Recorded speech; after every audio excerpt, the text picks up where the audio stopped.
Hello and welcome back to Hard Reset Info. In this video I will show you how to fix your auto brightness not working on REALME GT Neo 5. Let's begin.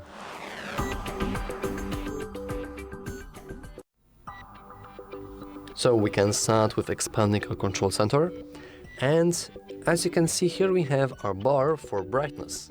We can manually increase it or decrease it, it's pretty self-explanatory, but did you know that you can click on it and enable auto brightness this way? Well, now you know.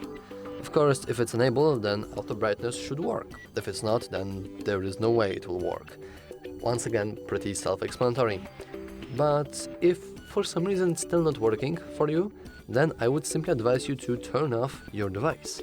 I'm not kidding, you can easily do that by pressing your power button and volume down or volume up. It's either of them. So volume down takes us to the gestures and screenshots. So I want to keep pressing power button and volume up, or power button alone. Yep, okay, I'm kind of surprised. By default, should take you to the AI assistant, which is interesting. But if it does take you to the AI assistant, you can, I think, press and hold power button with one of the volume buttons.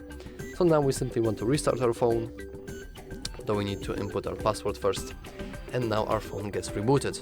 Why? Because whenever you reboot your phone, you're not only rebooting your software, but also hardware as well, including sensors that are responsible for detecting brightener levels around you. So if you have any issues with auto brightness, rebooting your phone should resolve them.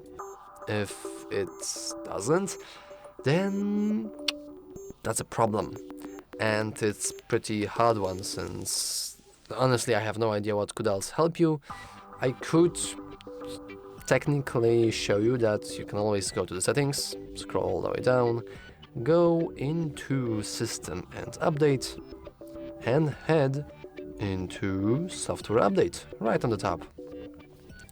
And you want to simply make sure that we have newest update. So yeah, we have newest update, because maybe you have some issues, you have some bug, and newest software resolved that bug. Who knows? Anyway, that's all for this video. If you found it useful, remember to like and subscribe. Thanks for watching.